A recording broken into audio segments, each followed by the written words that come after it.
네, 마켓 인사이드 시간입니다. 오늘은 특별히 또 채권 시장 변화에 대해서 궁금한 점이 많은 그런 타이밍인데요. 우리자산운용 채권운용본부 김기현 상무님 함께하겠습니다. 어서 오십시오. 네, 안녕하세요. 네, 한국은행 신임 총재가 내정이 됐습니다. 이주열 전 부총재인데요. 예. 관련해서 일단 관가 쪽에서 되지 않고 한국은행 내부 출신이 잠깐 떠났다 오셨습니다만 예. 됐다는 거에 대해서 반기는 분위기입니다만은 또 시장은 여러 가지 해석들을 하는 것 같습니다. 어떤 통화 정책을 펼칠까? 네, 분위기가 어떻습니까? 예.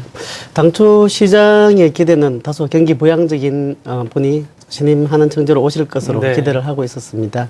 그리고 몇몇 여러 후보자로서 거론된 분들이 중에서도 다소 매파적 성향을 가졌던 분이 이주열 신임 총재가 아닌가 싶습니다. 네. 그래서 시장은 다소 매파적 성향이 강하지 않을까라고 기대를 하고 있는데요.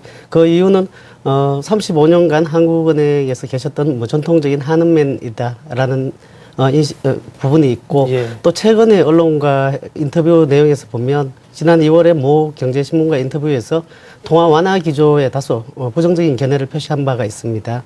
그래서 이런 부분들을 감안할 때는 다소 매파적인 성향이 좀 더 강하다라고 봐야 될 것 같고요.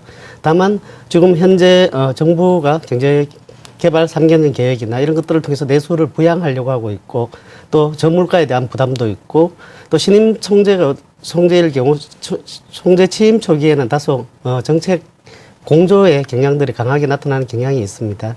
이런 부분들을 감안하면 다소 매파의 성향이긴 하지만 금리 인하 가능성을 완전히 배제하기는 힘들다라고 봐야 될 것 같습니다. 과거에 이제 이성태 총재의 그 분위기들을 좀 느끼기 때문에 시장에서 그러니까 초반에 말씀하신 것처럼 약간 시장 친화적이고 경기 부양적 인물이 왔다면 금리 인하 가능성이 꽤 있었는데 예. 매파 성향으로 분리되는 이주열 차기 총재가 왔기 때문에 한국은행 출신들은 상대적으로 한국은행의 과거의 정책 목표가 물가 안정이지 않습니까? 예. 물가 안정이기 때문에 금리 인하보다는 인상 가능성 이렇게 가능이 된다는 겁니다. 근데 늘 우리가 얘기하는데 매파 비둘기파 우리가 FOMC에서도 매파 비둘기파 이렇게 얘기를 하잖아요, 상무님. 네. 매파하고 비둘기파는 뭐가 특징이 있는 겁니까? 왜 이렇게 얘기하는 건지도 좀 알고 갈까요? 네. 네. 기본적으로 매파라 하면은, 네. 금리 인상에 대해서 좀 더 강한 성향을 가지는, 네. 그러니까 물가 안정에 대해서 보다 더 웨이트를 두는 성향을 두시는 분들을 말씀하는 거고요. 비둘기 성향이라고 하면 보다 더 경기 부양적 의지, 다소 통화 완화적인 정책 기조를 주장하시는 분들을 일컫는 말입니다. 네, 비둘기는 좀 온순해 보이고 매파는 조금 공격적으로 보이네요. 네. 인플레이션을 좋아하느냐 네. 예, 에 그렇습니다. 대한 차이인 것 같습니다. 예, 예. 상무님 지난 방송에서 금리 동결에 대한 부분을 상반기에 예상을 하셨었잖아요. 이제 한은 총재 교체 이후에 이런 방향이 좀 변화가 있을지 좀 궁금하고요. 네. 막상 이제 3월에 금리에 대한 동결 가능성 어떻게 보시는지, 그리고 채권 전문가시니까 예. 이 채권 시장 중장기적인 영향 어떻게 생각을 하시나요? 예. 기본적으로 지난번에 올해 상반기 중에도 금리가 동결될 거다라고 말씀을 드렸는데 결과적으로는 크게 달라질 것 같지는 않습니다. 3월 달에도 지금 신임하는 총재가 4월부터 취임하시긴 하시지만 기본적으로 총재 바뀌는 무렵에 어떤 통화정책이 결정되기 좀 힘든 부분이 있습니다. 그리고 견조한 국내 지표도 부동산 경기를 포함해서 지표들이 괜찮은 상황이기 때문에 3월 중에도 동결이 될 거다라고 생각을 하고 있고요. 또 신임 총재 분을 감안했을 때 어떤 향후의 통화정책 부분을 관련시켜 보면 다소 매파적 성향이기 때문에 금리 인하에 대한 기대감은 조금은 줄어들 것 같습니다. 그래서 이런 요인들이 금리 하락을 제약하는 요인으로 될 것이다라고 보고 있고요. 그렇지만 중장기적으로는 결국 어떤 경기와 물가의 향배에 따라서 결정이 될 것 같습니다. 지금 한파나 이러한 요인들이 경기 둔화를 강화시킬 것인지 일시적 요인일 것인지에 대한 판단하고 제일 통화정책상의 문제점이 지금은 디플레이션, 저물가입니다. 이게 기조적인 요인인지 아니면 또 구조적으로 개선이 될 수 있는 요인인지에 따라서 통화정책은 달라질 수밖에 없다라고 생각합니다. 네, 그러니까 3월까지는 김중수 총재 체제로 가는 거고 신임 총재는 4월에 취임하는 거군요. 네, 그럼 이번 3월 금통위에서는 이전에 통화정책의 스탠스를 바꾸긴 좀 어렵겠네요. 네, 그렇게 보여집니다. 상무님 이제 외국인 투자자에 대한 질문을 좀 드릴까 하는데 외국인 매도가 주식시장에만 있는 건 아니잖아요. 네. 최근에 외국인들 원화 채권 투자를 좀 매도 쪽으로 돌리고 있는 것 같은데 외국인의 원화 채권 투자 매도 배경이 뭔지 일단 네. 궁금하고요. 또 시장의 영향은 어떻게 될 건지 그리고 향후 또 방향성은 어떻게 될 건지 네. 종합적으로 좀 궁금합니다. 네, 알겠습니다. 최근 외국인들의 채권 투자 동향을 보면 전반적으로는 외국인들의 국내 채권 보유 비중 자체는 조금 감소하고 있는 상황입니다. 다만 만기별로 다소 차별화가 나타나고 있는데요. 지금 뭐 템플턴 펀드도 언급을 하셨습니다만 주요 이머징 마켓 채권을 투자하는 헤지펀드, 채권형 헤지펀드에서는 자금 유출이 계속 일어나고 있습니다. 그래서 이런 쪽에서 주로 편입된 단기 채권들, 통한증권과 같은 이러한 채권들은 매도가 좀 더 많은 상황이고요. 반면에 노르웨이 중앙은행을 포함해서 주요국 중앙은행 또는 국부펀드에서는 중장기 국채를 중심으로 매수가 좀 더 우위인 양상을 보이고 있습니다. 그래서 전체적으로 보면 외국인 투자 자금이 국내의 어떤 국내 우리나라의 경제나 원화 자산의 어떤 상대적인 견조함 이런 것들을 감안하면 일시에 급격하게 외출될 우려는 그렇게 크지 않아 보입니다.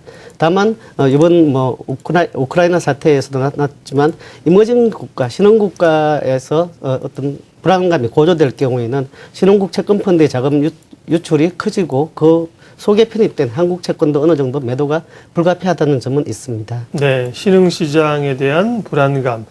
그리고 우리가 통화정책 방향이 한국은행 총재가 바뀌면서 금리가 떨어질 가능성, 그러니까 채권값이 오를 가능성이 줄어들어서 좀 매도가 일부 나왔다. 이렇게도 또 해석할 수 있나요? 예, 그렇습니다. 네. 자, 이제 외국인들 같은 경우는 지난해 말에도 한번 그 채권 만기가 돌아오면서 대규모 이탈에 대한 우려가 있었습니다만 그런 우려를 불식시키면서 다시 채권들을 사들이고 그랬었죠. 예, 그렇습니다. 네. 전반적으로는 채권 시장에서도 매도 규모가 커지거나 이 소위 셀코리아가 나타나진 않을 거로 말씀하셨고요. 네. 오늘 밤에 유럽중앙은행 22통화정책회의가 있습니다. 앞서 홍선혜 씨도 일정을 좀 얘기해 줬는데 어떤 논의가 좀 있을까요?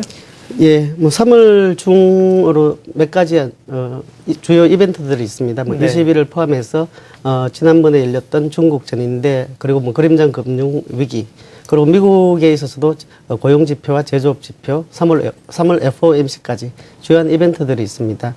하나씩 보면은 먼저 20일 같은 경우에는 디플레이션에 대한 우려가 많지만 경기 지표 자체는 완만히 개선되는 추세가 계속되고 있습니다. 그래서 현재의 통화정책 기조나 0.25%의 기준금리를 변화시킬 것 같지는 않습니다.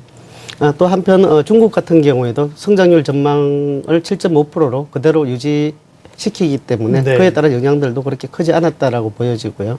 또 어제 발표되었던 미국 베이지북 같은 경우에도 최근의 경기 지표 둔화는 한파의 영향이 결정적이다라고 판단을 하고 있습니다. 그래서 지표들은 최근에 둔화되지만 어떤 일시적 영향이 좀 더 크다라고 판단을 하고 있는 부분인데요. 미국 같은 경우에는 고용 지표가 심각하게 좀 훼손되는 상황이 아니다라고 한다면 3월 FOMC에도 국채 매입 규모를 추가적으로 100억을 축소시키는 쪽으로 결정이 될 것 같습니다. 네. 얘기 조금만 더 하겠습니다. 그러니까 유럽 중앙은행의 기준금리는 지금 몇 퍼센트입니까? 0.25%. 0.25%면 금리 자체를 추가적으로 금리 정책을 써서 더 내리기는 어려워 보이네요. 예, 그렇습니다. 앞서 이제 인하 가능성도 좀 있다고 했는데 이게 인하할 여지가 별로 없습니다. 네. 일본이 지금 제로 금리를 가고 있는 것 말고는 0.25%면 거의 지금 바닥 수준에 와 있기 때문에 예. 실제로 금리를 내리기는 좀 어려울 것 같고 FOMC에서는 12월 1월에 의해서 이번에도 한 차례 정도 소위 테이퍼링이라고 하는 추가적인 양적 완화가 있을 걸로 보신다고요? 예, 그렇습니다. 네. 그렇게 보시는 이유는요? 예, 기본적으로 좀 전에 말씀드린 네. 바와 같이 한파 영향에 의한 일시적인 경기 네. 둔화다라고 생각하는 부분들이 조금 더 강한 것 같고요. 그리고 고용지표 이런 부분들도 실제 표면적으로는 나쁘지만 어떤 네. 한파나 어떤 구직활동 이런 요인들을 감안하면 내용상에서는 아직 거기 경기 개선 기조가 훼손되었다라고 보기는 좀 힘들어 보입니다. 네. 그런 측면에서 본다면 물론 앨런 총재가 양쪽 다 조금 더 플렉시블한 통화 정책의 기조를 열어놓긴 했습니다만 지금 현재로서는 이 부분을 쉬어갈 가능성은 좀 상당히적으로 낮아 보입니다. 월 850달러씩 자금을 시중에 공급했는데 12월 1월에 100억 달러씩 줄이지 않았습니까? 예. 650억 달러인데 다시 이번에도 100억 달러 정도 추가로 축소 결정을 할 가능성이 높다는 말씀이세요? 네, 그렇게 되면 한 550억 네, 달러. 550억 예, 달러. 예. 네. 대략 그 시중에서 나오는 얘기들은 결국 이제 850억 달러이지만 여기 한 분기점을 좀 지나고 나면 지금은 이제 테이퍼링에 대해서 굉장히 시장이 민감하게 반응을 예. 하고 있는데 850억 달러에서 한 500억 달러 정도, 400억 달러 정도 들어가면 그때부터는 뭐 이상 이제 줄여가더라도 악재로서의 영향력은 소멸될 것이다. 그렇게 보는 분들이 많던데. 예, 실제로 최근에 미국채 금리 동향을 보시면 미국채 금리가 그렇게 올라가지를 못하고 있습니다. 오히려 2.6에서 2.7% 레인지 안에서 움직이고 있기 때문에 네. 테이퍼링의 영향을 상당히 시장은 지금 반영해 가고 있다라고 보여집니다. 예.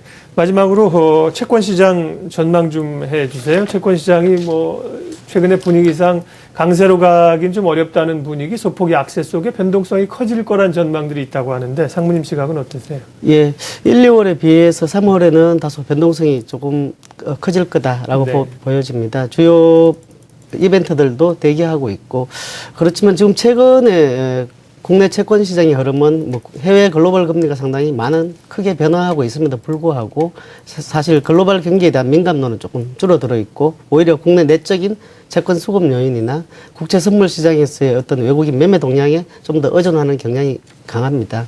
3월 달에는 매매 수급과 관련된 큰 이벤트로는 먼저 15조 원에 달하는 국채 만기가 있습니다. 네.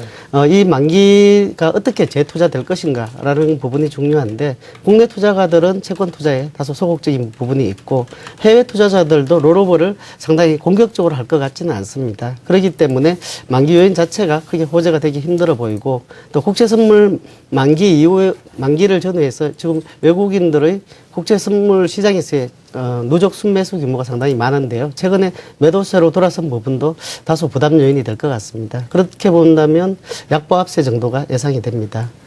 네, 신임 한국은행 총재 내정자가 이제 발표됐기 때문에 굉장히 중요한 시점이었는데 채권 시장 흐름 말씀해 주셨고 이제 4월에 취임을 하게 되니까 4월 금통위부터 해서 이제 구체적인 스탠스는 그때 좀 가봐야지 알 것 같네요. 네, 그렇습니다. 마켓 인사이드 우리자산운용 채권운용본부 김기현 상무님 함께했습니다. 고맙습니다. 네. 감사합니다.